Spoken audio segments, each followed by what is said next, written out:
नमस्कार साथियों, स्वागत है आप सभी का आपकी अपनी पाठशाला पर। मैं हूं अंकित अवस्थी, आप हैं मेरे साथ में इंडियन पॉलिटी की इस क्लास में। मेरे प्यारे साथियों, जैसा कि आप सभी को ज्ञात है कि कल हमने इसका भूमिका बनाना शुरू किया था।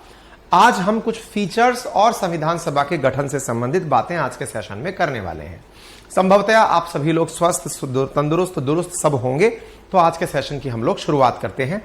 मेरे प्यारे साथी जो मेरे साथ में इस समय जुड़ चुके हैं, महिमा, स्वीटी, रिजवान, भाग्य, वैभवी, अजय, मुस्कान, शिवेंद्र, अंशुमन, सुमित, सभी साथियों को वेरी गुड इवनिंग।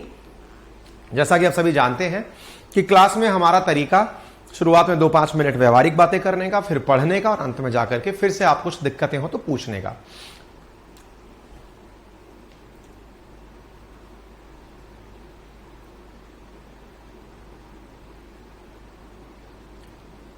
इसमें एक बीच में आपसे गुजारिश और रहेगी कि अगर बीच में किसी बच्चे को पढ़ाई से रिलेटेड क्वेश्चन पूछना है, जो चल रहा है उसी से संबंधित सवाल है, तो ही कमेंट में अपना टाइम वेस्ट करें। अदरवाइज हजारों की संख्या में विद्यार्थी हैं, कमेंट दिखाई नहीं देते, इतना तेज गति से निकलते हैं, है ना। और हमारा उद्देश्य आपको पढ़ाना है। आप अपने जीवन का इतना कीमती समय हमारे साथ दे रहे हैं, तो हमारा उद्देश्य आपको पढ़ाना है। आपके कमेंट्स के जवाब देकर के अगर हम आपका समय बर्बाद करेंगे तो आपको बाद में दुख होगा। अदरवाइज हम सब लोग बातें करने में बहुत खूब हैं, शिक्षक बने हैं तो अच्छे से बातें करना भी जानते हैं, और आप सब लोगों के कमेंट के तसल्ली से जवाब दे सकते हैं। बैठ करके आपके हालचाल भी पूछ सकते हैं, आपके घर वालों से भी बात कर सकते हैं, आप सबसे बातचीत कर सकते हैं, है ना। तो आपकी और हमारी बेहतरी इसमें है कि हम तसल्ली से पढ़ें और जिस काम के लिए आए हैं उस काम में पूर्णता हासिल करें। ठीक है, चलिए तो शुरुआत करते हैं। कल हमने संविधान की बातें की थी, संविधान क्या होता है ये जानकारी प्राप्त करी थी।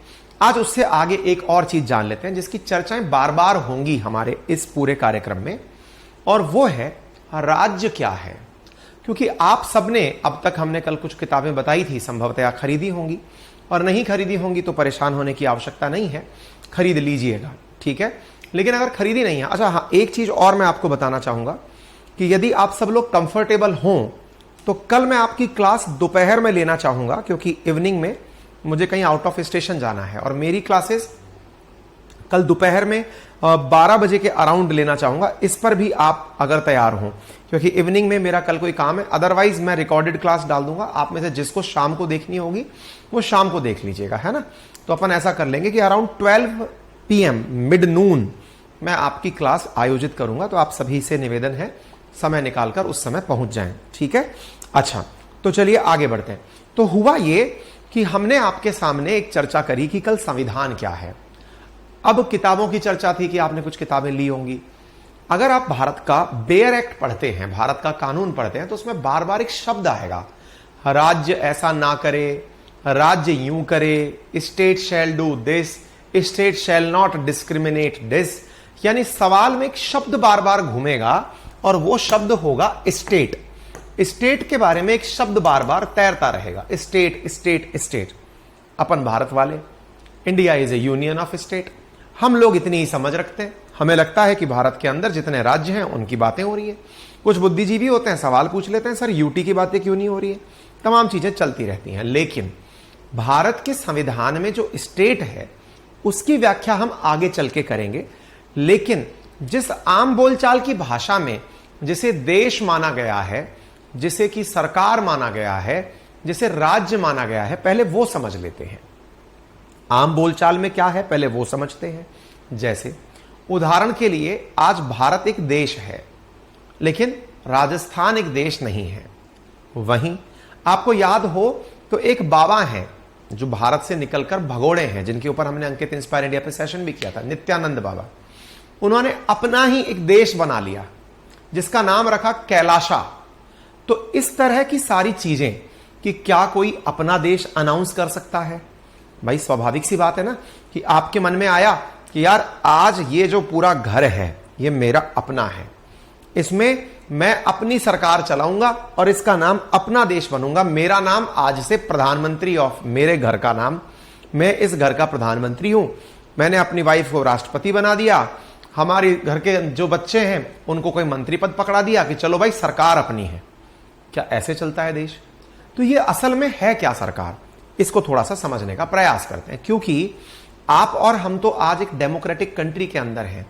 लेकिन भारत नहीं बल्कि मानव सभ्यता का जब जैसे जैसे विकास होता गया तब से ये बड़ा चैलेंज रहा होगा ना, क्योंकि इंसान तो पैदाइशी नोमैड था, यानी जंगल में विचरण करने वाला व्यक्ति था। जब वो नोमैड था तो उस नोमैड को तो ये भी नहीं पता था कि सोशलाइज कैसे करना है, सिविलाइज होना क्या होता है। धीरे धीरे उसने सीखा, अपनी जरूरतों के हिसाब से पशु पालना सीखा, आवश्यकता की फसलें उसने पैदा करना सीखा, एक जगह पर रहना शुरू किया, रहते रहते उसके परिवार के आसपास के लोग वहां रहना सीखे, फिर उसके अंदर एक सुरक्षा का भाव पैदा हुआ, फिर अज्ञात लोगों से उसका डरना शुरू हुआ तो अपनी टेरिटरी बनाना शुरू किया। टेरिटरी के अंदर फिर इस बात को लेकर लड़ाई होने लगी कि मेरी टेरिटरी ये है, तेरी टेरिटरी ये है, तो टेरिटोरियल डिस्प्यूट होने लगे। और जब भी हम इतिहास उठा के पढ़ते हैं तो हम यही जानते हैं उस राज्य का उस राज्य के साथ युद्ध हुआ। अगर आप भारत का भी इतिहास उठाकर पढ़ते हैं, मिडाइवल इंडिया का इतिहास पढ़ते हैं, एंशिएंट का पढ़ते हैं, तो आप यही जानते हैं कि एक राज्य दूसरे राज्य से लड़ाई लड़ रहा है। तो असल में यह राज होता क्या है, इसकी परिभाषा क्या है? आज तो कंट्री वाला सिस्टम है, आज कंट्रीज आपस में लड़ रही हैं, रशिया यूक्रेन आपस में लड़ रहे हैं, चाइना ताइवान आपस में लड़ रहे हैं, भारत पाकिस्तान आपस में लड़ क्यों रहे हैं? लैंड पीस के लिए। लैंड पीस के लिए क्यों? भारत पाकिस्तान कश्मीर के लिए लड़ रहे हैं, चाहे यूक्रेन रशिया अपने अपने हिस्सों के लिए लड़ रहे हैं, अजरबैजान अर्मेनिया अपने लिए लड़ रहे हैं। तो ये लड़ाई का वजह क्या है? तो लैंड है कि हमारी सत्ता मानी कहां जाएगी। तो इसको लेकर के अलग अलग विचारकों ने अपने अपने मत दिए हैं। अगर हम आधुनिक विचारकों की बात करें तो फिलिमोर नामक एक विचारक ने कहा कि राज्य कुछ और नहीं, एक मनुष्यों का वह समुदाय है जो एक निश्चित भूभाग में स्थायी रूप से बसा हुआ है। ये सबसे आसान परिभाषा है। हमने भले ही इस विचारक का नाम लिखा हो, आप अपना भी नाम लिख सकते हैं, मनोज, दिनेश, मुकेश, सुमन, दिनेश, जो जिसको जो अपना नाम लिख रहा हो वो भी ऐसी बातें बोलेगा। राज्य क्या है? एक नियत स्थान पर रहने वाले लोगों की बातें की जा रही हैं, ठीक है। और जो एक सुव्यवस्थित सरकार द्वारा उस भूभाग की सीमा के अंतर्गत व्यक्तियों अथवा पदार्थ पर पूरा नियंत्रण अथवा प्रभुत्व रखता है, जिसे विश्व के किसी भी अन्य राज्य से संधि या युद्ध करने अथवा अन्य किसी प्रकार से अंतरराष्ट्रीय संबंध करने का अधिकार प्राप्त हो। यह जो बात इसने लिखी है, नाम के आगे लिखा है आधुनिक विचारक। मैं इस विचारक की जगह किसी का भी नाम अगर लिख दूं ना, वो भी यही सारी बातें लिखेगा। आप अपने आप से ट्राई करके देखिएगा, क्या आप भी यही मानते हैं? आपको भी यही लगेगा। जब आपके दिमाग में इंडिया आएगा तो इंडिया के बारे में आएगा, इंडिया देश कैसे है, हम अपनी सुरक्षा खुद कर सकते हैं, हम किसी से युद्ध खुद से लड़ सकते हैं, हमें पूछने की आवश्यकता नहीं है पाकिस्तान पर मिसाइल चला के मारने से पहले या सर्जिकल स्ट्राइक करने से पहले अमेरिका से कि सर हम उस पर सर्जिकल स्ट्राइक कर दें क्या। पूछने की जरूरत नहीं, हम गए, धड़ाम से गोली चलाई, चल गया काम। यानी अपने आप में हम शक्ति संपन्न हैं कि हम क्या कर सकते हैं, इस बात को लेकर के हम पूरी तरह समृद्ध हैं। कोई बात नहीं साहब। यानी कि राज्य आज की परिभाषाओं से तो समझ में आता है, लेकिन यह परिभाषा तो मॉडर्न परिभाषा है। पुरातन काल से क्या चली आ रही है? पुरातन काल से 4 प्रमुख भागों से मिलकर के राज्य का निर्माण किया गया। क्या कि राज्य अगर है तो उसके पास अपनी पॉपुलेशन होगी, यानी उसकी जनसंख्या होगी। राज्य अगर है यानी स्टेट अगर है तो उसके पास अपनी टेरिटरी होगी, यानी कि एक नियत क्षेत्र होगा। और राज्य अगर है तो उसकी अपनी सरकार होगी, सरकार जो उसका अधिकार या उसकी बात माने। और अगर राज्य अगर होगा तो उसकी अपनी सॉवरेनिटी होगी।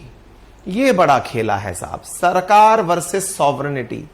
इसके लिए हम लोगों ने बहुत लड़ाई लड़ी है साहब। जब क्रिप्स मिशन इंडिया आया था ना, तो क्रिप्स मिशन ने हमसे कहा कि आप लोग हमसे डोमिनियन स्टेटस ले लीजिए, अर्थात आप लोग हमसे यह स्वीकार करवा लीजिए कि आप अपनी सरकार चलाएंगे, हमें कोई ऐतराज नहीं है, बस हमें एक चीज दे दीजिएगा। क्या? अंतिम फैसला अंग्रेजों का होगा।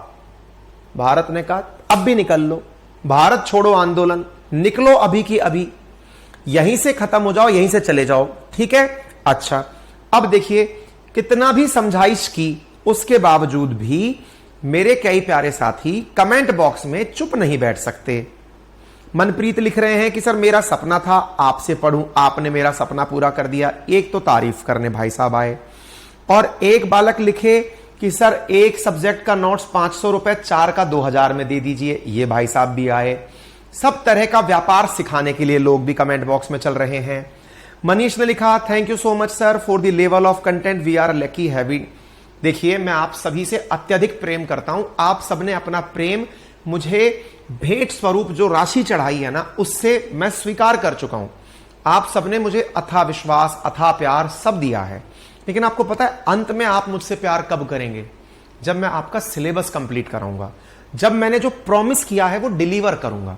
आपको मुझ पर प्यार क्यों आ रहा है कि सर ने कहा था नोट्स मैं इस तारीख के दिन अनाउंस कर दूंगा। इन्होंने कैसे भी करके दिन रात मेहनत करके की अनाउंस कर दिया।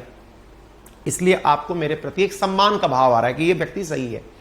मेरे सम्मान को बरकरार रखने में आपका अहम योगदान है। कैसे? जब पढ़ाया जाए ना तो इस कमेंट बॉक्स मैं आपको अंत में बोल दिया करूंगा, लास्ट के 5 मिनट मेरी तारीफ करो, है ना? तो मैं भी खुश, आप भी खुश। आपके मन के जो भाव हैं वो भी जानने के लिए मैं तैयार हूं। लेकिन मेरे गुजारिश है कमेंट बॉक्स में आप अपनी टिप्पणियां बंद रखें। तारीफ से मैं ओतप्रोत हूं। आपने पैसे देकर तारीफ ही तो की है। आपने पैसे देकर तारीफ ही तो की। कोई ऐसे पैसे थोड़ी दे देता है किसी को। आपने पैसे दिए ना, अब मुझे मेरी जिम्मेदारी निभाने दो। पढ़ाना है पढ़ाने दो, है ना बेटा? चलिए, रही बात इसकी कि नोट्स क्या होगा, कैसे होगा, कितने का होगा। नोट्स हमने निकाल दिए, उनके हमने डेमो भी डाल दिए आप सबके सामने पूरी तरह से। अब आप चाहें ना तो जाकर के जो हैंड रिटन नोट्स का ऑप्शन है ना, वहां पर हमने सैंपल भी डाल दिए कि नोट्स कैसे दिखेंगे, ताकि आपको यह पता चल जाए नोट्स कैसे हैं। आप उनको देखिए, जांचिए, परखिए, सही लगता है लीजिए। जबरदस्ती कोई नहीं है। अपने ना तो कोर्स लेते समय जबरदस्ती करी, मैं आपके घर नहीं आया, ना नोट्स बेचते समय जबरदस्ती करेंगे। आपके लिए मेहनत कर रहा हूं, मुझे विश्वास है कि मैं अच्छी कर रहा हूं। आपको जमता है करिए, नहीं तो अपने घर में आप खुश, मैं मेरे घर में खुश। आगे बढ़िए। अंग्रेजों ने हमसे कहा कि साहब डोमिनियन स्टेटस ले लीजिए। हमें तो समझ में नहीं आया शुरुआत में कि डोमिनियन स्टेटस क्या है। बोले आपको जो फैसले करने हैं ना, बीइंग एन इंडियन, आप सारे फैसले करिए। बोले ठीक है। फिर फैसले करने के बाद में जब अंतिम फैसले का वक्त आएगा तो वो अंग्रेज करेंगे। बोला अच्छा, अंतिम फैसला अंग्रेज करेंगे? बोले हां। तो भाई साहब फिर हमने पूछा फिर हमारा शासन किस बात का हुआ? जब अंतिम फैसला तुम्हारे पास हुआ, कल को मान लो मेरे मन में आ गई कि मेरे को पाकिस्तान की चढ़ाई करनी है। अब मेरे तो मन में आ गई, मेरा पूरा देश तैयार हो गया। आपने कहा अंतिम फैसला हम करेंगे। यार छोड़ो यार, आज मन नहीं है, आज थकान हो रही है थोड़ी सी। यार ये क्या मतलब हुआ? इसका मतलब यह हुआ कि हम अपने फैसले खुद ले पाएं। इसके लिए भारत ने क्रिप्स मिशन को परमिशन नहीं दी, तब जाके कैबिनेट मिशन आया था। बताएंगे, मॉडर्न इतिहास में भी पढ़ाए जाएंगे और थोड़ी जानकारी हम भी देंगे, ठीक है? इसका मतलब यह था कि गवर्नमेंट से सॉवरेनिटी का अर्थ है अपने फैसले खुद लेने की ताकत। यानी देश का जो प्रधान व्यक्ति है वो स्वदेशी हो, देश के ऊपर कोई और निर्णय करने वाला ना हो, दैट इज सॉवरेनिटी। तो एक प्रकार से 4 प्रमुख हिस्से हैं राज के। एक राज किसे कहा गया? जहां पॉपुलेशन होगी, जहां टेरिटरी निश्चित होगी, जहां पर सरकार होगी, जहां पर एक सॉवरेनिटी होगी, संप्रभुता होगी, ठीक है? थोड़ा थोड़ा सा इनके बारे में जान लेते हैं। रटने की इनमें से एक भी आवश्यकता नहीं है। यह आपको केवल माहौल के लिए दिखाया जा रहा है। कोई पेपर में नहीं पूछेगा प्लेटो ने क्या कहा था, फलाना ने, अरस्तु ने क्या कहा था, कोई नहीं पूछेगा। जो पूछेगा मैं बता दूंगा कि यह याद कर लो, यह इंपॉर्टेंट है ना? यह केवल भूमिका का हिस्सा है। भूमिका का हिस्सा क्योंकि आप एक ऐसे सिलेबस की तैयारी में उतर रहे हैं, एक ऐसी चीज पढ़ने जा रहे हैं जिनमें से अधिकांश आप में से मेरे जो प्यारे साथी हैं जो ह्यूमैनिटीज के सब्जेक्ट से नहीं हैं, जिन्होंने 12th तक या फिर ग्रेजुएशन में इंडियन पॉलिटी या फिर ये IR वगैरह नहीं पढ़े, वो अब सब्जेक्ट में एंट्री कर रहे हैं, तो उन्हें ये बेसिक बातें हैं आपको जानना जरूरी है। तभी हमने इस कोर्स का नाम फाउंडेशन बैच रखा है। जनसंख्या क्या होती है साहब? हमने कहा साहब जनता जनसंख्या होती है। अब इसको लेकर के भी बड़ा सवाल है। प्लेटो की अपनी किताब थी रिपब्लिक, उसके अनुसार आदर्श राज्य में 5000 के आसपास नागरिक होने चाहिए। क्या सर मुझे यह याद रखना चाहिए कि अरस्तु की किताब का नाम क्या था, प्लेटो की किताब का नाम? मैंने कहा अगर कौन बनेगा करोड़पति में जाना है तो याद करना, हमारे पेपर में नहीं पूछा जाएगा, ना तो हमारे टेस्ट में पूछा जाएगा, ना RPSC में पूछा जाएगा। तो आपने क्यों लिख रखा है? बताते हैं। जब कई बार ना हम लोग बचपन में निबंध लिखा करते थे, ऐसे राइटिंग करते थे ना, तो ऐसे राइटिंग में हमारे गुरुजी ने हमें सिखाया कि भाई जब कोई अच्छा ऐसे लिखना हो तो किसी बुद्धिजीवी का नाम लिख देना कि इस बुद्धिजीवी ने ऐसा कहा है, तो बात में वजन बढ़ जाता है। अच्छा सर हमने फर्जी लिख दे तो? बोले अगर टीचर को आता हुआ तब तो वो आपके अंडा टिका देगा। हमने इस कला को सीख लिया। हमने साहब अपने आरएएस के मेंस में जब हिंदी के निबंध लिखे, दे धमाल नाम लिखते और किसी ऐसे आदमी का नाम लिख देते मार्टिन लूथर किंग के अनुसार। अब भाई साहब मास्टर भी परेशान, मार्टिन लूथर किंग ने क्या तो क्या है, क्या है नहीं क्या है, चलने दो। जायर बल से नारों के अनुसार दिया धमाल है। कुछ भी उठाकर टिकाने की कला सीख ली थी हमने। आप ऐसा मत करिएगा, ये खुद के पैर पे कुल्हाड़ी मारने जैसा है। हमने रिस्क ली थी, लेकिन यहां पर हमने इसलिए बताया कि अगर एक आदर्श राज्य पूछा जाए कितने लोग होने चाहिए, तो नाम प्लेटो का आ जाए, और जब प्लेटो का आ जाए और उसके बीच में ये वाली चीज साथ में आ जाए तो थोड़ी सी फील बढ़ जाती है, बाकी और कुछ नहीं है। ठीक है, अरस्तु ने कहा 10,000 होनी चाहिए, मैंने कहा कितनी भी हो जी कोई दिक्कत नहीं है, पैसा होना चाहिए। सबकी अपनी अपनी बातें, लोड मत लीजिए। ठीक है, अब भूभाग की बात करते हैं। निश्चित भूभाग यानी कि एक फिक्स टेरिटरी एक अनदर असेंशियल एलिमेंट है, यानी एक डेफिनेट टेरिटरी जिस क्षेत्र में आप रह रहे हैं वहां स्टेट के लिए एक एसेंशियल एलिमेंट है कि वहां की एक टेरिटरी निश्चित हो। There is a difference of opinion among the scholars regarding the area of state. अलग अलग विचारकों में एरिया कितना हो राज्य का, इसे लेकर अलग अलग मत हैं। प्लेटो, अरस्तु, रूसो, ये जितने भी लोग रहे, इन्होंने अपने हिसाब से कभी स्मॉल स्टेट, कभी बड़ा स्टेट, इसे लेकर के अपनी अपनी परिभाषाएं दी। इनके अनुसार केवल इतनी सी बात जानने योग्य है कि कम क्षेत्र वाले राज्य आर्थिक और जैविक दृष्टि से आत्मनिर्भर नहीं हो सकते। यानी राज्य होना है तो क्षेत्रफल होना चाहिए। नित्यानंद की तरह नहीं, एक छोटा सा आइलैंड कवरेज खरीदा और उसको कह दिया ये मेरा देश हुआ, वैसा ना हो। ठीक है, अच्छी बात है। तीसरी चीज है सरकार। सरकार क्या है? सरकार is a organisational element of the state. It is an integral part of the state which implements the goal and policies set by the state. अच्छा, हम सबने मिलकर के एक सरकार बनाई। अब आप में से कईयों के ऊपर से यह बात निकल गई, क्यों बनाई सर? चलिए फैसला करते हैं। आप में से किसी ने कभी संगठन में काम किया है, ग्रुप में काम किया है? अगर किया हो तो रिलीजियसली खुद का विश्लेषण करिएगा। क्या कभी आप लोग 2-4 लोगों के ग्रुप से अधिक, कभी 10 लोगों के ग्रुप में, कभी 20 लोगों के ग्रुप में, या स्कूल के पूरे के पूरे ग्रुप में एक साथ कभी ट्रिप पर गए हों, या कभी 50 लोग एक साथ किसी काम को करने गए हों, जैसे यात्रा पर गए हों, कोई एक तीर्थ यात्रा है, 50 लोग निकल गए, सब जब एक साथ चल दिए। अगर आपने कभी ऐसा किया हो, आपको पता है आजकल के जितने भी अच्छे कॉलेजेस हैं उन सब में एक चीज बहुत अच्छे से सिखाने का प्रयास किया जाता है, दैट इज लीडरशिप स्किल। इसीलिए आप अभी कभी रिज्यूमे अपना डालें और कभी नौकरी के लिए जब आवेदन करते हैं तो आवेदन में वो जो आवेदक है वो अपनी बात लिखता है कि मैंने इतने लोगों की टीम को लीड किया है। क्यों बोलता है वो इस बात को? क्योंकि संगठन में शक्ति तभी है जब लीडर डायरेक्शनल है। अब ये बात थोड़ी गंभीर है लेकिन इसको सरल में समझते हैं। कैसे? आज 50 लोग एक साथ चल दिए। आप ये अपने ऊपर मत लीजिएगा इस बात को, कई लोग बुरा मान जाएंगे। हम भेड़ बकरी पर ले लेते हैं। कभी आपने नोटिस किया है भेड़ों की तरह छोड़िए, भेड़ों पर ही बात करते हैं। मान लीजिए 100 भेड़ एक बाड़े में बंद की गई हैं। उन भेड़ों का जो भी फॉर्चून है वो कौन डिसाइड कर रहा है? एक गडरिया, एक काउबॉय, जो ये डिसाइड कर रहा है कि इनका फ्यूचर क्या होगा, इन्हें पानी कब पिलाया जाएगा, इन्हें ग्रास कब खिलाई जाएगी, इन्हें कहां घुमाया जाएगा। ये गडरिये का काम है।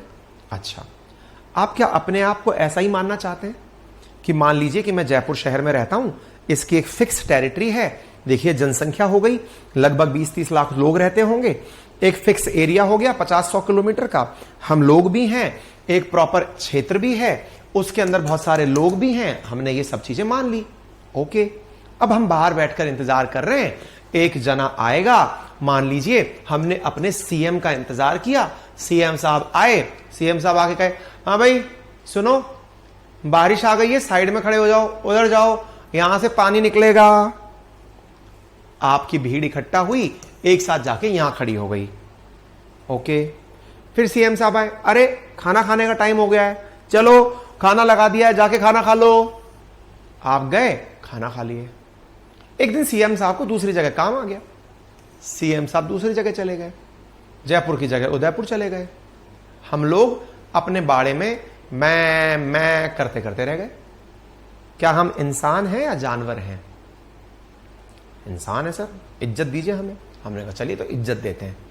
इज्जत जब दी जाती है तो इज्जत के साथ पहले यह समझिए कि इंसान जब भी ग्रुप में काम करता है तो ग्रुप में काम करते समय उसे कार्य निर्धारित करना होता है।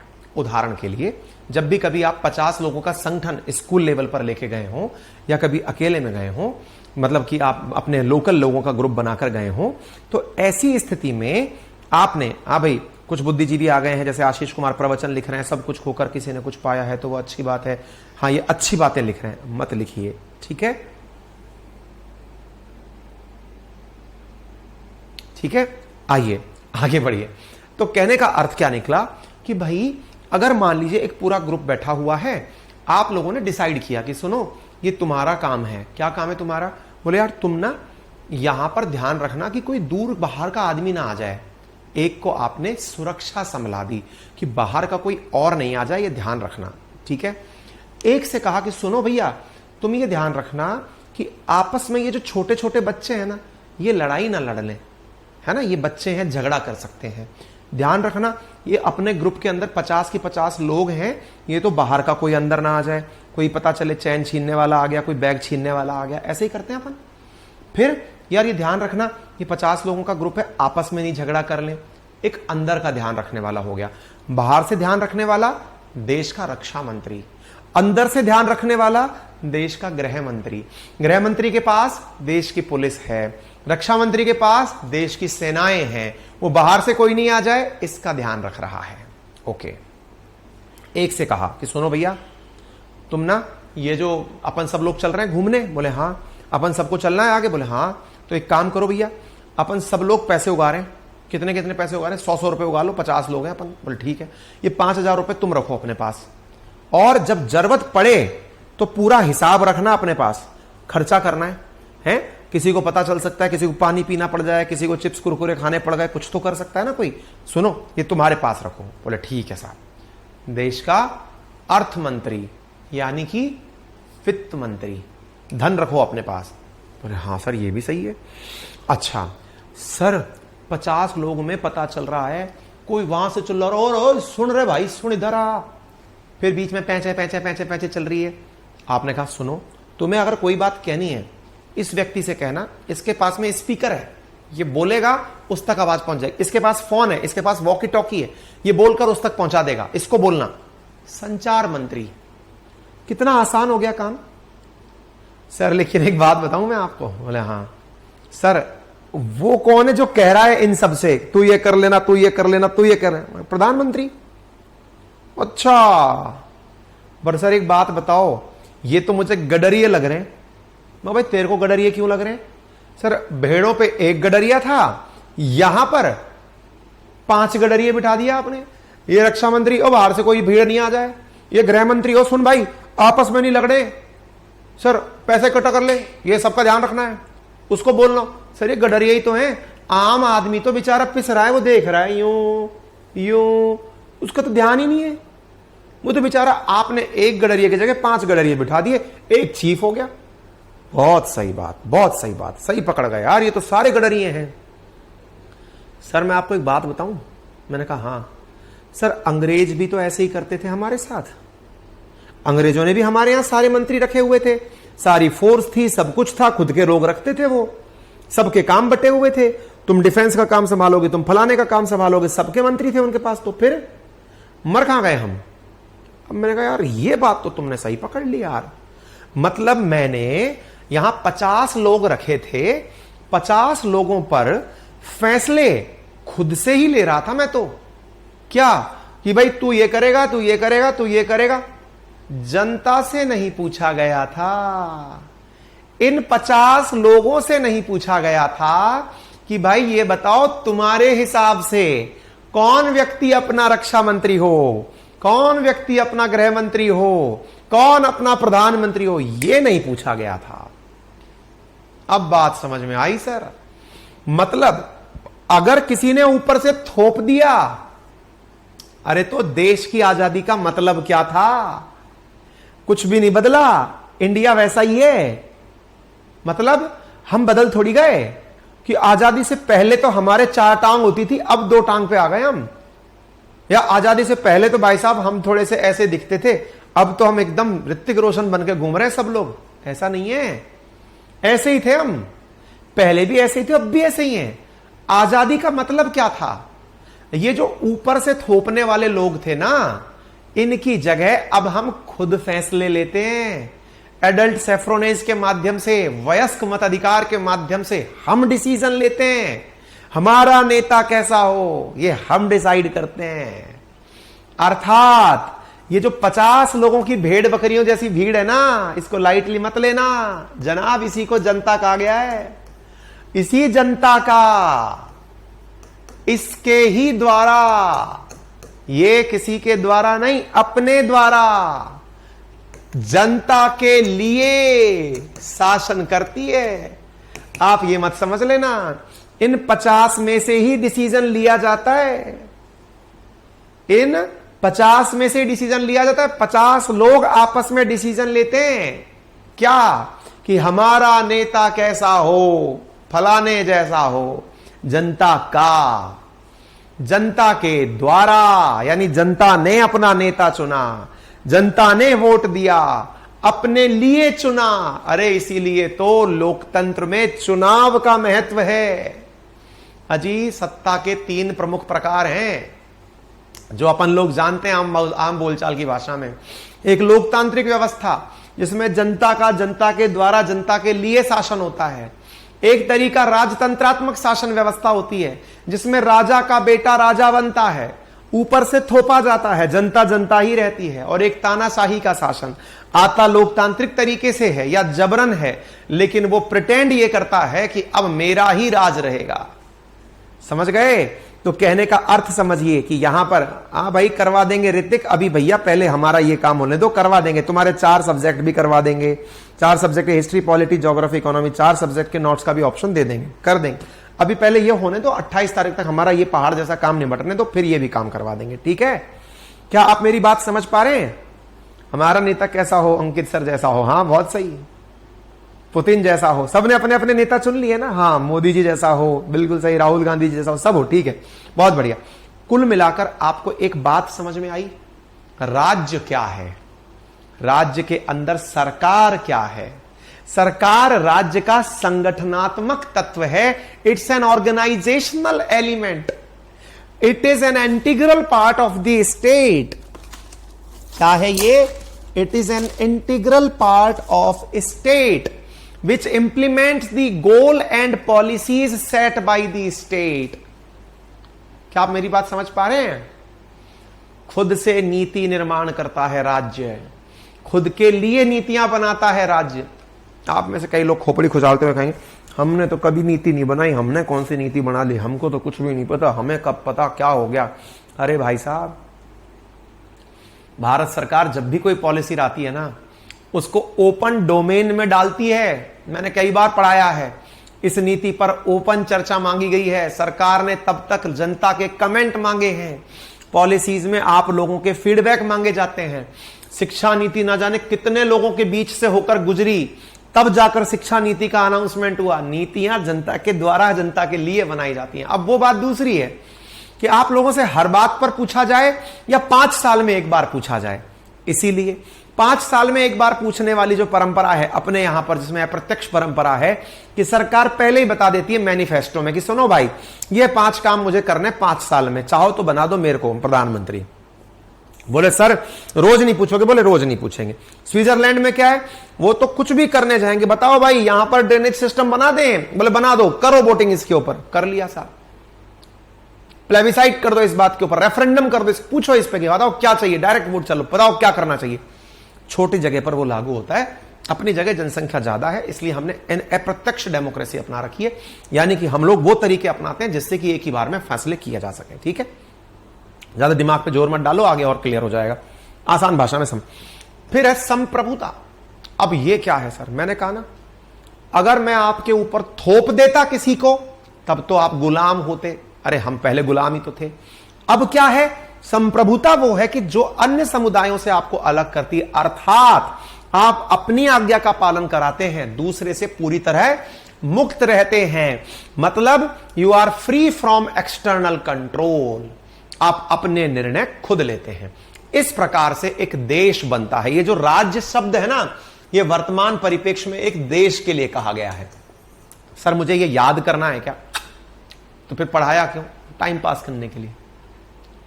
गजब मास्टर आदमी है यार, आप समय बर्बाद कर दिए। अरे भैया हमको समझाना इसलिए जरूरी था, अदरवाइज आप यही नहीं समझते कि हम आजाद हैं कि गुलाम हैं। कई जगह पनवाड़ी की दुकान पर कहते हुए कई भैया लोग मिल जाते हैं। सुनिए, देश तो पहले ही बहुत अच्छा था। पहले क्या था साहब? देश में पहले अंग्रेजों का शासन बहुत बढ़िया था साहब। अंग्रेज ही अच्छे थे। देख लो, संसद उनके जमाने की, पुलिस उनके जमाने की, आईपीसी उनके जमाने की, और सब कुछ उनके जमाने का। संविधान 2/3 उनका उठा लिया। भैया लोग मिल जाएंगे पनवाड़ी पर चर्चा करते हुए, अंग्रेज ही अच्छे थे, ये सरकार निकम्मी है, लुटेरों की सरकार है, बेकार है, अंग्रेज अच्छे थे, पुलिस भी उनकी थी। अरे भैया जी सब कुछ ही उनका था। फर्क इतना था, आपसे पूछे बिना होता था। मम्मी जब घर पे खाना बनाती है ना, तो आपसे पूछती है बेटा क्या खाएगा। बेटा सोचता है अपनिच भगवान है इस घर में, अपनी ही चलती है। भैया दीदी निकल कर आती है, मम्मी कुछ भी बनाना, मेरे को करेले मत बना देना। अब दीदी को भी कॉन्फिडेंस आ गया, अपनी ही चलती है भाई साहब, घर में अपनी चलती है। मम्मी तसल्ली से सुन रही है, अच्छा है जी, सुनते हो, आप भी बता दो आप क्या खाओगे। अरे यार तुम रोज रोज लौकी मत बना देना, उसके अलावा कुछ भी बना देना। भाई साहब टोटल डेमोक्रेसी, हर आदमी अपनी राय दे रहा है। मम्मी कह रही है अजी सुनते हो? बोले हाँ। मैं ये नहीं कह रही, तो आ जाओ मिलके खाना बनाएंगे। डेमोक्रेसी की फुल फीलिंग लो, गुलाम थोड़ी हो। हाँ ये तो एब्सोल्यूट डेमोक्रेसी है। मतलब समझे? मतलब ये है कि हम लोग अपने फैसले अब खुद लेते हैं। और भैया सुनो, जो नेता हमें दिखता है ना, वो हम में से ही कोई होता है। वो नेता उतर के नहीं आया, आपको अपने में से ही एक व्यक्ति दिखा। खूब काबिल लोग घूमते हैं गली चौराहे नुक्कड़ पर, आप उनको नहीं चुनते अपना नेता।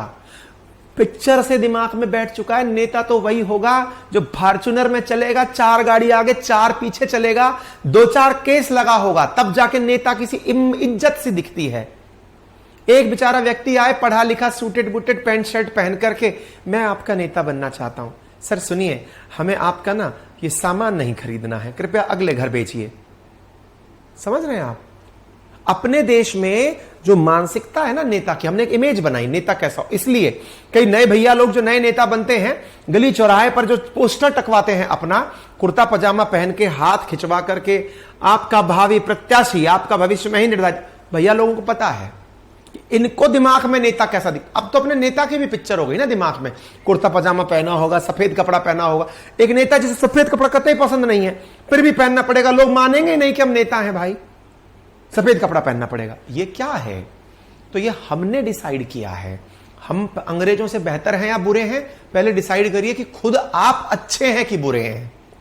अगर आप अच्छे हैं, नेता अच्छा है। आप बुरे हैं, नेता बुरा है। आप ही का कोई ना भाई वहां बैठा है। आप भ्रष्टाचार को गरिया रहे हैं, भ्रष्टाचारी आपको खुद खुशी देते हैं। आपको अगर कोई ये बता देना आकर के, भैया मेरी नौकरी लग गई, मिठाई खाइए। बेटा क्या बने हो? भैया मैं कॉलेज में लेक्चरर बन गया।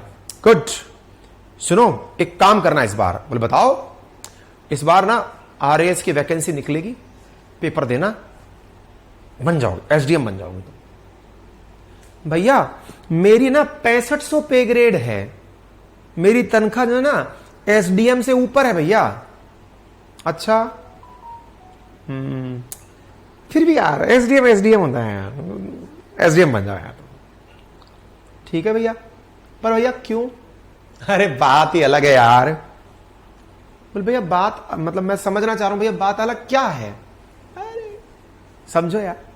अच्छा, हम आबकारी में गए, हम खूब सक्षम थे, हम खूब अच्छे से कमाते थे, बढ़िया कमाते थे, बढ़िया इज्जत से रहते थे, बढ़िया सब कुछ थे।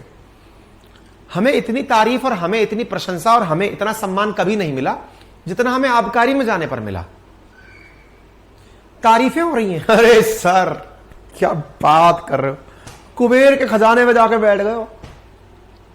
मतलब ऐसे ही मैं कहा यार मेरी 30-35 हजार सरकारी तनख्वाह बन रही है, सरकार ने प्रोबेशन पीरियड में कह रखा है इतनी तनख्वाह। अरे सर आप छोड़िए, गाड़ी है, घोड़ा है, और तो सर वो जो वो ट्रक के ट्रक पार कराएंगे आप तो, मतलब एकदम, मतलब मैंने घर का गृह प्रवेश किया, घर में बहुत सारे रिश्तेदार आए, घर देख करके सब लोग पहले तो घर की कीमत लगाए कितने का होगा। कुछ बूढ़ी अम्माएं बैठ करके खाना खाती जा रही हैं। ए जी पूछो मत, ट्रक के ट्रक आते, पैसे की तो बात ही मत करो आप। जी विभाग ही ऐसा है जी, एक बार में अंदर बाहर। पर इनका तो साहब सीधा सा है, ये तो वर्दी वाले लोग हैं। माल इधर से गुजरात से उठाए महाराष्ट्र पहुंचाए, यहां से उठाए हरियाणा से उठाए गुजरात पहुंचाए, एक ही बार में अंदर करोड़ रुपया सट से अंदर है। मैंने कहा यार हद है यार, मतलब मैं एक शिक्षा जैसा नोबल कार्य कर रहा हूं, उसकी कोई प्रशंसा नहीं साहब। प्रशंसा किस बात की हो रही है? ये तो साहब पैसा कमाएंगे साहब। समाज कैसा है, तारीफ किसकी हो रही है, मिठाई किसकी खा रहे हैं? मिठाई मेरे गृह प्रवेश की खा रहे हैं। घर की तारीफ के साथ साथ किसको एडमायर किया जा रहा है? करप्शन को एडमायर किया जा रहा है। करप्शन की वजह से ये सब हुआ होगा, ये प्रिटेंड किया जा रहा है। जबकि मैंने मतलब जिस समय सुध संभाला तब से अपने ऊपर पहले एक लिमिटेशन डाला कि जीवन में जितना तक संभव होगा, करप्शन तो छोड़िए, मैं किसी साधन तक का दुरुपयोग नहीं करूंगा। ये अपने आप को मैंने अपनी नैतिकताओं में ढाला कि भैया ठीक है, ये तुम्हारी मानसिकता हो सकती है, लेकिन अपने ऊपर मैं इस तरह का लांछन तो छोड़ो, मतलब विभाग की गाड़ी तक इस्तेमाल करने से मैं हिचकता हूं। मैंने कहा भैया ठीक है, सक्षम हूं, मैं कर लूंगा, राज्य को मेरी तरफ से टैक्स जाता है, मेरा गाड़ी का पेट्रोल भी जल जाएगा, कोई दिक्कत नहीं है। ये सब स्थितियां संसार में क्यों है? हम जैसे हैं, समाज वैसा है। इसीलिए समाज में जब आप कई बार लोगों को देखते हैं, भैया लोग भ्रष्टाचार कर रहे हैं, बड़े खुश हैं, इतने बीघे का घर है, इतने बीघा खेत है, खुश क्यों है? क्योंकि समाज में लोग प्रशंसा उसी की कर रहे हैं। और वो जो लेक्चरर बैठा है, कॉलेज का प्रोफेसर बैठा है, आप जानकर आश्चर्य करेंगे, राजस्थान में ऐसा हाल है, हमारे कई मित्र ऐसे हैं, मिलवा भी देंगे आपको उनसे, कॉलेज में लेक्चरर, कॉलेज में प्रोफेसर हुआ करते थे जो लोग, वो छोड़कर हमारे साथ आबकारी ज्वाइन किए हुए हैं। भैया जी ये क्या है? बोले सर स्माइल। मैं कहा धन्य हो। समझ रहे हैं आप? तो कुल जमा अर्थ क्या है, पहले वो समझे कि देश वैसा है जैसे आप हैं। तो देश ने आजादी के बाद क्या पाया? अपना जैसा देश पाया, अपने जैसे लोग पाए। तो देश की संप्रभुता क्यों जरूरी है, संभवतः समझ में आ गया होगा। क्लियर? बढ़ते हैं आगे। ठीक है, तो आगे बढ़े तो हमने ये बातें कल आपको बताई, देश में विधायिका, कार्यपालिका, न्यायपालिका क्या है, कैसे कार्य करती है, ये सब समझाया। तो बड़ा सवाल बना कि क्या भारत के जो राज्य हैं, मध्य प्रदेश, उत्तर प्रदेश, राजस्थान, क्या ये राज्य हैं? यानी कि वो राज्य जो देश वाली परिभाषा के अंदर आते हैं, देश हैं ये? स्टेट तो हमने आज की परिभाषा में डाल दिए, लेकिन जो देश, मैंने आपसे कहा ना कि यहां राज्य का अर्थ क्या निकालिएगा? देश से। क्या ये देश हैं? इनके पास जनसंख्या है, इनके पास क्षेत्रफल है, जनता मतदान करती है, लेकिन ये देश नहीं है। क्यों? क्योंकि ये अपने फैसले खुद नहीं ले सकते। ठीक हो गया? तो खुद से फैसले नहीं ले सकते, इसलिए ये राज्य हुए। ठीक है? क्या यूएन एक राज्य है? तो यूएन भी एक राज्य नहीं है। क्यों नहीं है? यानी देश नहीं है, क्योंकि उसके पास में भी ना तो जनसंख्या है, ना क्षेत्रफल है, और डिसीजन लेने की तो पावर उसके पास है ही नहीं। ठीक है? तो ये कुछ बेसिक जानकारी थी। क्लियर हो गया? यहां तक सभी को बात समझ में आ गई? शुभम वर्मा सर, आप में कितने गुण हैं?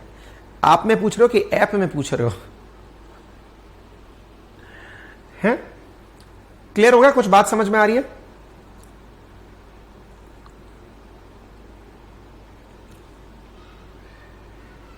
क्लियर?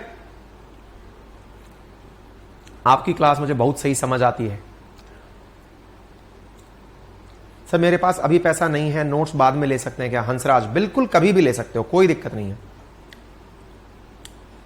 आपकी क्लास में और भूगोल की क्लास में ही लगता है कि हमारे इसकी तैयारी कर रहे हैं। अच्छा, लाइव क्लास में एक व्यक्ति के लिए जोरदार तालियां बजाई जाएं। नाम है इनका अजीत। इन्हें लिखा है कि सर लाइव क्लास में भी स्पीड का ऑप्शन डलवाया जाए। इनके लिए जोरदार तालियां। अगर ऑप्शन दिख रहा हो दबा के बजा दो एकदम। लाइव क्लास में सोचिए मास्टर अपना तेजी से बोलने लगे पटर पटर पटर पटर पटर पटर, मतलब मुझे भी नहीं पता है कि मेरा एक वर्जन है जो टाइम ट्रेवल कर रहा है। नहीं सर पीछे छूट जाते हैं ना हम, तो भैया लाइव तो लाइव होता है ना, स्क्रॉल करके आगे आ जाओ अगर चाहिए तो। ठीक है, कुछ बालक बार बार एक चीज कर रहे हैं कि सर हैंड रिटन नोट्स की पीडीएफ हमें दे दो, है ना, हैंड रिटन नोट्स की पीडीएफ। बेटा 9000 पेज की पीडीएफ है ना, तो वो देना ना तो न्याय संगत है ना तर्क संगत है। जैसे मैं मेरी पॉलिटी पढ़ा रहा हूं, मैं अपना सब्जेक्ट दे दूंगा, जो टीचर और पढ़ा रहे हैं वो अपना अपना सब्जेक्ट दिए जा रहे हैं, कुछ लिखवा रहे हैं, कुछ आपको डाउनलोड अपलोड करवाए जा रहे हैं। ठीक है, चलिए आगे बढ़े, चलिए आगे आइए। तो अब हम चलते हैं संविधान सभा के ऊपर। अब ये क्या कहानी है, तो भैया संविधान सभा क्या है थोड़ा सा ऐसे समझिए।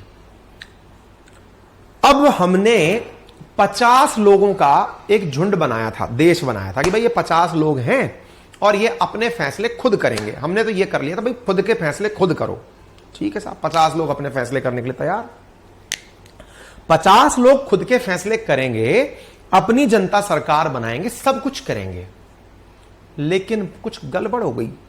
क्या हो गई, हमारे पास में करोड़ों लोग हैं, करोड़ों लोग हैं, मान लो 1 करोड़ लोग हैं। अब 1 करोड़ लोग हैं, उनसे हमने कहा कि भैया आप सब लोग पहले ना बात बताओ कैसे देश चलाना है। उन्होंने कहा सर देखो बात ऐसी है, कुछ लिख लो पहले आप कि ऐसे ऐसे देश चलाएंगे हम। मैं जैसे उदाहरण के लिए, नहीं सर आप लिखो पहले। अरे हमने कहा बता तो सही क्या लिखवाना चाहते। लिखो सर, अपन के देश में ना कोई भी छोटा बड़ा नहीं होगा।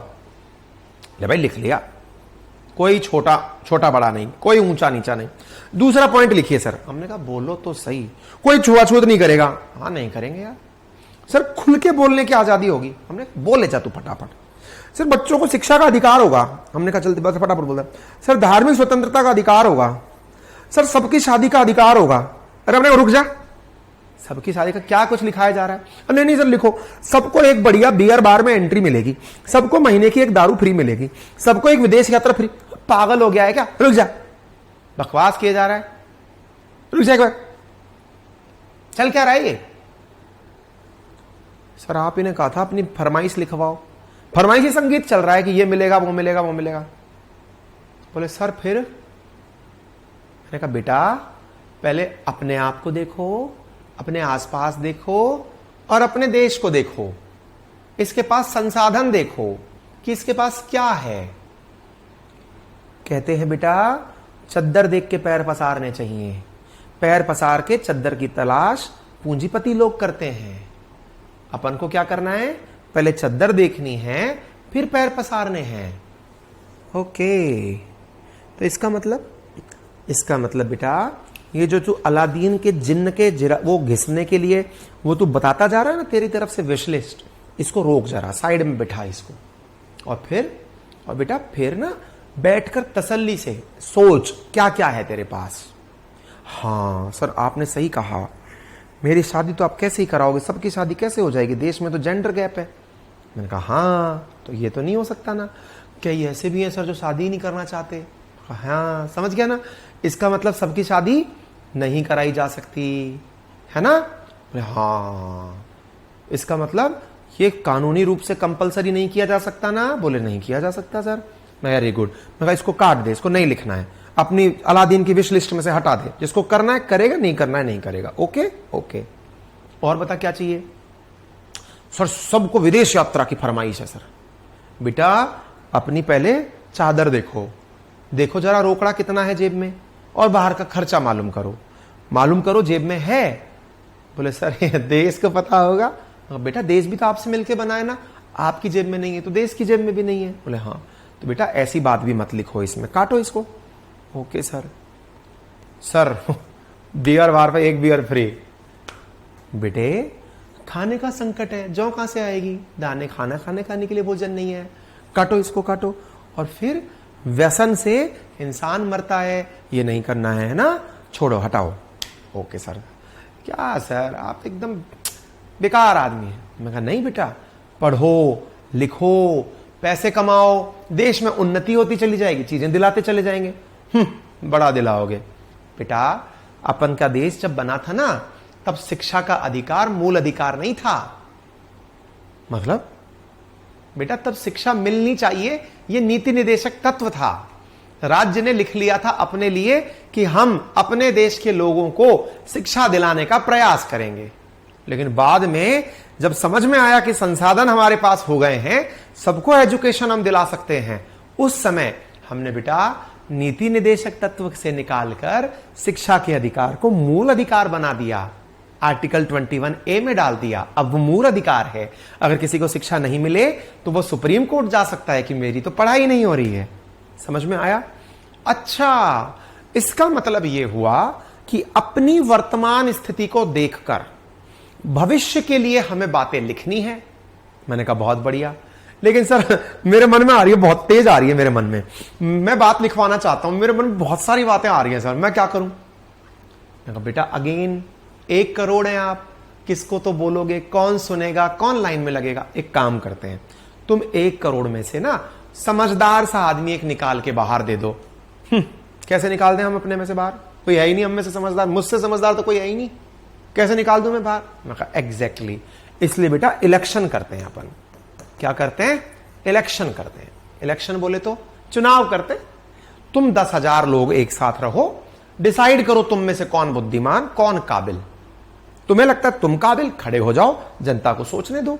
जनता को लगता है तुम काबिल हो, तुम्हें आगे भेज देंगे, क्योंकि बेटा सबको तो एक साथ बिठाया नहीं जा सकता ना, फिर तो सुनाई नहीं देगी, भीड़ की आवाज थोड़ी होती है, ना चेहरा होता है ना भीड़ की आवाज होती है, डिसीजन नहीं हो पाएगा, है ना।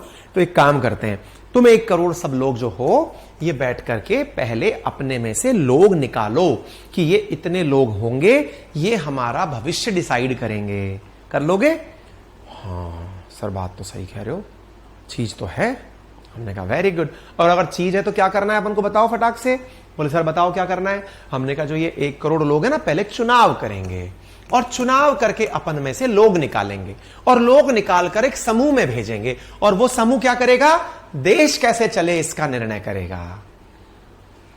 अच्छा, मतलब आजादी से पहले समूह बना दिया? मैंने कहा हाँ, और वही समूह जो है बेटा, वो संविधान सभा कहलाया।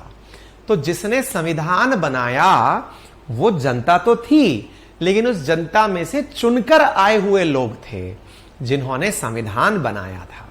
ठीक है, उसे हमने नाम क्या दिया? संविधान सभा। सर लेकिन एक बात बताएं आपको, बात सुनकर के तो आनंद आ रहा है हमको, कैसा हुआ होगा, कुछ भाई साहब तो आपस में गुत्थम गुत्थी कर रहे होंगे, मैं लड़ूंगा और मैं लड़ूंगा, सब गजब फीलिंग आ रही होगी। मैंने कहा ऐसा कुछ नहीं हुआ। अगर आपको जानना है कि क्या हुआ था तो थोड़ा सा दर्द पर नजर डालें। क्या हुआ था आइए जानते हैं। बेटा लोकतंत्र के लिए जनता से पूछकर जनता के लिए काम किया जाए, यह प्रायोरिटी थी, लेकिन भारत को संविधान सभा बनाने तक कितने पापड़ बेलने पड़े, इसके लिए आपको आधुनिक भारत का, जब से देश में अंग्रेज आए तब से लेकर और देश की आजादी तक का इतिहास पढ़ना होगा, क्योंकि उस इतिहास के अंदर ही कहीं ना कहीं इस संविधान के निर्माण की पटकथा लिखी गई है। फिर भी हम उसे ब्रीफ में आपके सामने प्रदर्शित कर रहे हैं, लेकिन जब आपको आधुनिक भारत का इतिहास पढ़ाया जाएगा तब इन एक एक घटनाओं पर विस्तार से चर्चा होगी। चूंकि मैं इंडियन पॉलिटी पढ़ा रहा हूं, इसलिए आधुनिक भारत के इतिहास में से कुछ तत्व उठाकर आपके सामने रख रहा हूं। ठीक है, आप ये अपेक्षा मुझसे ना करें कि जैसे ही सर यहां पर लिखा दिखाई देंगे the constitution of India bill, तो सर इसके सारे पॉइंट गिना देंगे, सर गोखले का राष्ट्रीय वसीयतनामा दिखाएंगे, होम रूल दिखाएंगे, सब बातें बोल देंगे। ऐसा मैं नहीं करूंगा, फिर यहीं से मॉडर्न इतिहास मुझे खत्म करना पड़ेगा। इसीलिए संविधान सभा तक पहुंचने से पूर्व आपको आधुनिक भारत के इतिहास का कुछ जानकारी प्राप्त करनी होगी। ठीक है ना? हाँ जी, आपको सही लगे तो जीएस फाउंडेशन में हिस्ट्री स्टार्ट करना, यही रिक्वेस्ट है। हाँ हाँ, मुझसे सब करवा लो ना, मुझसे सब करवा लो। मैं कथक भी अच्छा जानता हूं, कथक भी कर दूंगा। हाँ जी, तो यहां पर पृष्ठभूमि बनती है सबसे पहले। क्या? प्राचीन काल में भारत का संचालन, शासन का संचालन धार्मिक ग्रंथ के आधार पर हुआ करता था। जैसे वेद, उपनिषद, नीति। मौर्य काल में अर्थशास्त्र को फिर आधार बनाया गया। मतलब प्राचीन काल में देश कैसे चलते थे? वेदों के आधार पर चलते थे। वेद में क्या लिखा गया है, किस प्रकार से काम हो रहे हैं, उसके आधार पर। ठीक है, उसके बाद में, मैं समझ गया, आखिरी 5 मिनट बची है, इसलिए आपके कमेंट्स की गति बढ़ गई है। आपको लग रहा है फिर आपके सवाल नहीं सुने जाएंगे। रुक जाइए, थोड़ा सा इसका ब्रीफ कर लेने दीजिए, फिर हम आपके सवाल भी लेंगे। देखिए, मैं आपको एक बात बताता हूं, मेरे लिए बहुत आसान है मैं रॉकेट की गति पकड़ कर, क्योंकि मैं तो सारा कंटेंट आपको लिखित में दे रहा हूं, मैं रॉकेट की गति पकड़ करके एकदम तेज स्पीड में आगे निकल जाऊं। लेकिन मेरा पूरा कंटेंट बहुत आसान गति से चलेगा। रीजन क्या है? मुझे आराम आराम से आपके इस पूरे टेन्योर में आपके साथ रहना है। मेरे लिए सब्जेक्ट खत्म कराना कोई बहुत बड़ा टास्क नहीं है। हम लोग रिवीजन 7-7 दिन में पूरी पॉलिटी का मार देते थे। उठाऊंगा किसी दिन तो रिवीजन मरवा दिया, पूरा खत्म कर देंगे, 1 दिन के अंदर बैठ गए। तो मुद्दा क्या है? आपके साथ में बने रहना पूरे कोर्स के लिए मुझे जरूरी है, इसलिए मैं एंट्री कर गया हूं। शुरुआत में मैंने कहा था 7 दिन तक मैं एंट्री नहीं करूंगा, क्योंकि मुझे मालूम था कि पहले और टीचर्स को पहले अकोमोडेट होने देते हैं। टीचर अब कंफर्टेबल हो चुके हैं, अब अपन भी एंट्री कर गए, अपन भी शहने शहने साथ साथ चलते रहेंगे। ये हम वादा कर रहे हैं कि जो सब्जेक्ट हमने आपके लिए ओपन किया है, ये बेहतरीन तरीके से और सुंदर तरीके से, साल भर में नहीं, लगभग इसके अंदर अगर मैं एक्सपेक्ट करूं तो 200 से 300 घंटे का समय लगता है ना? तो 4-5 घंटे तो मिनिमम आपके महीने आपके मिनिमम लगेंगे ही लगेंगे इस कोर्स को पूरा होने में। तो दिमाग में ज्यादा जोर मत दीजिएगा, समझदारी से समझते हुए चलिएगा। ठीक है, बाकी कमेंट लेने का समय हो गया, अदरवाइज दूसरा क्वेश्चन हो जाएगा। हाँ जी, चलिए फटाक से दीजिए। गुरुजी 500 का कूपन यूज कैसे करें? नटराज लिख दीजिएगा, जहां अप्लाई कूपन करके ऑप्शन आ रहा है वहां नटराज लिख दीजिएगा, कूपन अप्लाई हो जाएगा। कानाराम, बिल्कुल बाड़मेर में आ जाएंगे नोट्स, भारत पवार बिल्कुल पूरे देश में पहुंचेंगे। वहां पे सारे हमने आपके वो डाल रखे हैं, पिन कोड डाल रखे हैं, आप अपना पिन कोड वेरीफाई कर लीजिएगा। धनिष्का लिख रही है, सर आप तो गोल मटोल ही अच्छे लगते थे, पतले होते ही आपका गुस्सा तेज हो गया है। मेरे घर वाले भी यही बोल रहे हैं। तो गोलू ही भला था रे भाई, है ना?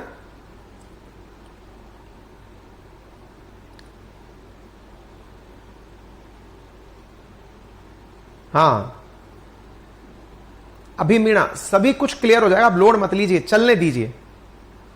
Nilotpal Sharma, I need English hand written notes. बेटा I will try on my level best, most probably next month में हम सब लिखवा देंगे। एक और टीम का रिक्रूटमेंट हम करने जा रहे हैं, अभी जल्दी से पहले इस काम को आगे बढ़ा दें, फिर हम काम करते हैं, है ना?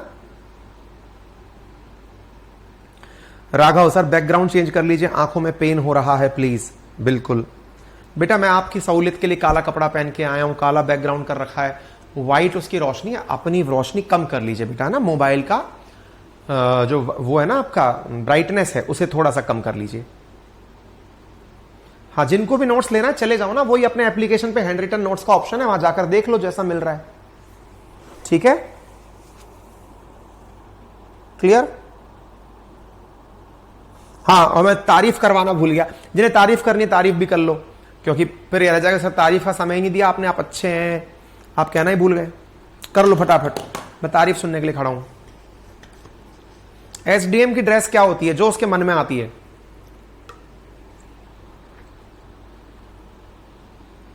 वो कुछ भी पहन सकते हैं, फॉर्मल्स पहनने होते हैं।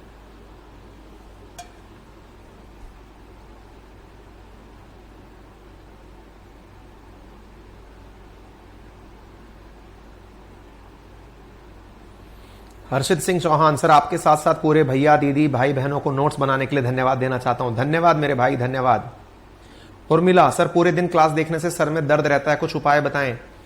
तो कई बार आंख बंद करके भी क्लास देख सकते हो, ध्यान हटाकर क्लास सुन सकते हो। कई बार क्लासेस में सुनने का बहुत कुछ होता है। बाकी हमने लैपटॉप का एप्लीकेशन दे दिया है, आप वहां पर चला के देख सकते हैं बेटा। बाकी पढ़ने के साइड प्रोडक्ट तो है ही ना, क्योंकि पढ़ना अपनी फितरत का हिस्सा नहीं है। ट्विटर पर जो ट्रेंड होता है वो सरकार मान क्यों लेती है? क्योंकि जनता मानती है कि जनता का ही ट्विटर है ना, वो जनता ने ट्वीट्स किए इसलिए। सर नोट्स पर्याप्त है ना, बुक्स लेने की जरूरत तो नहीं है? दुर्गेश देखिए क्या है, नोट्स में हमने सब कुछ डाला है, लेकिन उसके बाद भी ना मेरी एक फितरत रही है कि मैं कभी भी ये नहीं कह सकता कि किताब ना लें, मतलब एज एन टीचर मैं नहीं कह सकता, एज एन एस्पिरेंट मैं कह सकता हूं कि नोट्स पर्याप्त हैं। टीचर होने के नाते मुझे ये शोभा नहीं देता कि मैं ये कह दूं कि नहीं साहब अपनिच भगवान है, अपन ने जो नोट्स दे दिया वो पर्याप्त हैं, नहीं। और ये गलती मैं भूल कर, मेरे मुंह से मत सुनो इस चीज को। हमने नोट्स कंप्लीट बनाए, लाइन टू लाइन मैच किया है सिलेबस का। फिर भी मैं आपसे यही कहूंगा, अगर समर्थ हैं आप तो किताबें खरीदने में गुजारिश मतलब गुरेज ना करें, क्योंकि किताब आपके रियल मित्र हैं। शिक्षक हुए, नोट्स हुए, ये मार्गदर्शक हैं, है ना। फिटनेस के टिप्स दे दीजिए। 1 जनवरी 2024 को दूंगा, जब मेरा आइडियल वेट पर मैं पहुंच जाऊंगा। मेरा आइडियल वेट पर मुझे पहुंचना है 73 से 78 केजी के बीच में, ठीक है। और बिल्कुल टारगेट होके चल रहा हूं। 1 जनवरी 2024 को आप सभी लोगों के साथ फिटनेस के राज साझा करूंगा, ऐसा मैंने सोचा है। 9 अप्रैल ये 2023 से मैंने बॉडी पे काम करना शुरू किया है। अभी तक 19 किलो वेट रिड्यूस कर चुका हूं, 19 केजी। आप सोच लो पहले कैसा हुआ करता था मैं। कुर्ता पहनना पड़ता था क्योंकि आता ही नहीं था मेरे कोई और कपड़ा। ये टी शर्ट तो आती ही नहीं थी भाई साहब। वो बेचारा वर्दी बनाने वाला आता था, वो कहता था भाई साहब 1.5 आदमी की वर्दी लगेगी आपके, और बना दे यार, जितनी भी लगे बना दे। हैं? नोट्स घर पर पहुंच जाएंगे भाई साहब, पहुंच जाएंगे। 10 से 12 तारीख के बीच में पहुंच जाएंगे, ठीक है। चलें, बाकी इजाजत दीजिए, दूसरे सर की क्लास आ गई, थोड़ी देर खाना पीना खा पी लीजिए, फिर बात करते हैं। Bye bye, take care.